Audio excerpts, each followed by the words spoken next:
Hello everyone. So I've started on my workbench. This is the first video of it so far that I've done. I'll run down the dimensions and stuff like that real quick and what I've been doing so far. Then I think I might try out the time lapse.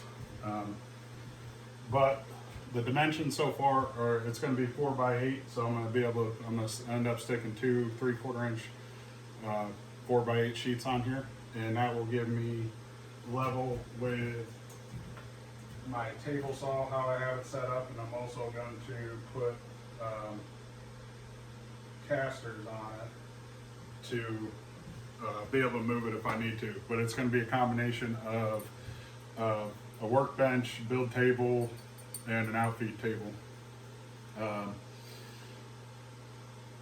Like I said, it's 4x8.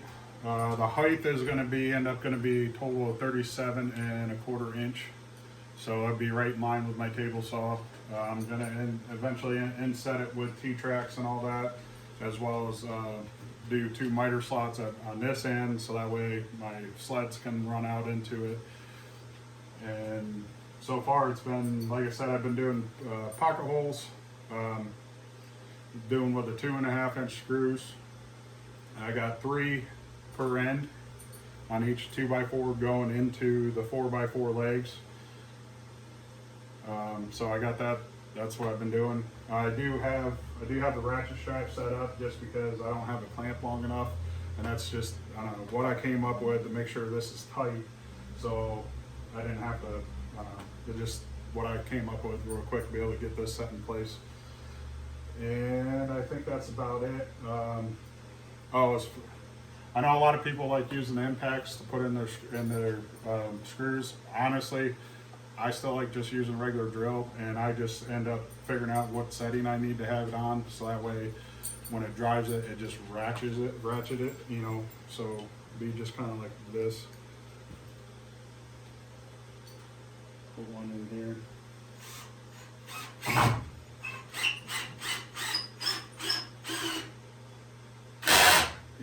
You hear that sound, then I know it's driven as far as it needs to go, and I don't overdrive it, so it just sits there and spins because they have washer heads on it, and that's what ends up happening if you overdrive it. Now I have used regular construction screws, the ones that the star bits for this. If I didn't have the Craig screws or the pocket hole screws. The only thing you need to worry about that is making sure you got a long enough bit for it to be able to get it at the angle, and just not to overdrive it because there's no washer head on it, so you can drive that sucker all the way through and get it poking out on the other side, which you don't want. So like I said, I'm gonna finish doing this last rail and get it kind of moved in place. I am going to, in the middle, I am gonna put a couple 2x4s, and what I'm going to do is I'll have a 2x4 on the inside, and then I'll have one basically be laminating together and doing lap joints without actually having to cut them. So I have a 2x4 running down here, one in the middle, and then one underneath the bottom rail, and I'm going to do that on both sides.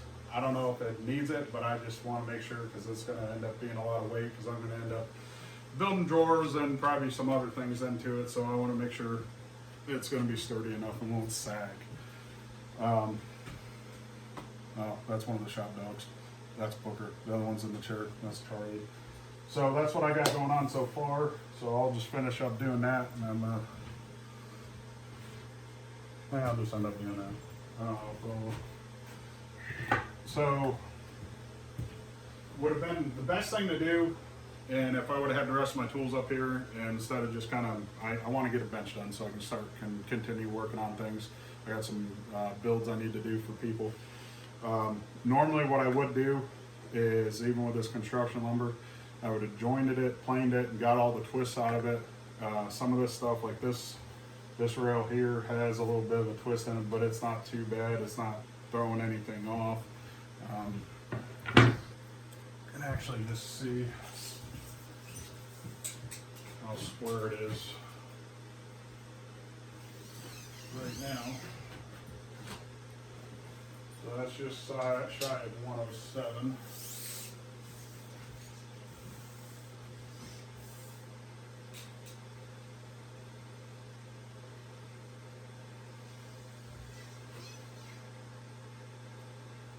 Just shy of 107, so we're doing pretty good.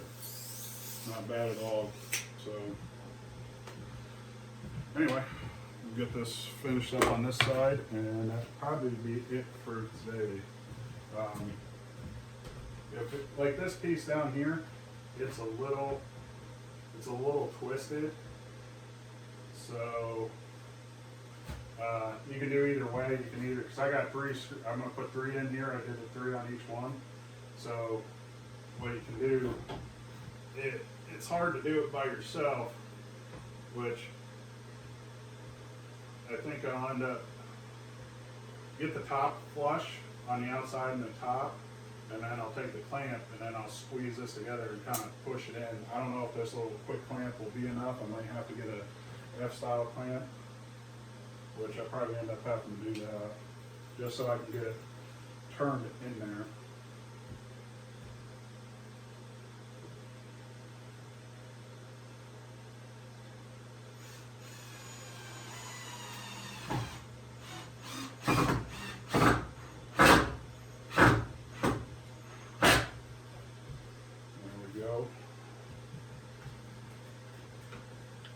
Another thing, like putting 3 of them in there, and if it's not twisted or anything, sometimes I like to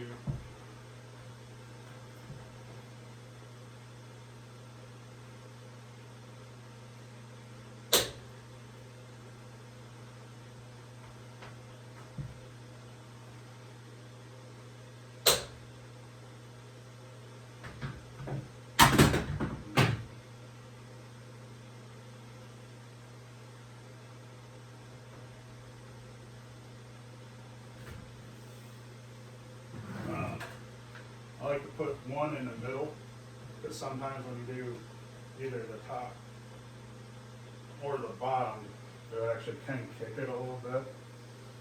So, but on this one, I did the top first, and I'm going to do the bottom second, and then finish off with the middle one.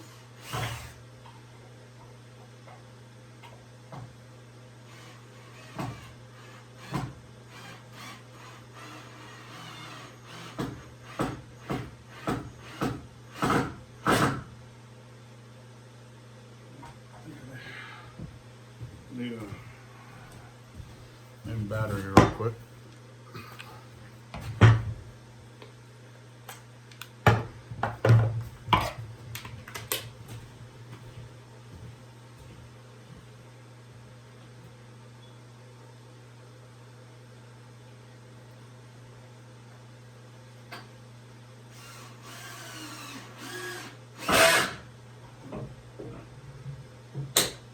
Nice. So that's about it for right now. Like I said, if you guys got any questions about it, this is going to end up being pretty heavy, which is going to be nice. Really sturdy. So get this unclamped real quick.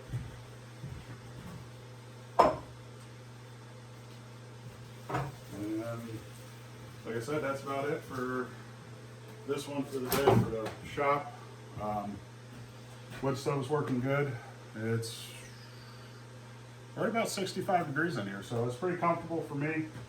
I got 2 fans going over there. I got the Eco fan that works off of the heat from the stove, so it actually isn't plugged in or anything. And then of course I just got a regular one that plugs into the outlet there.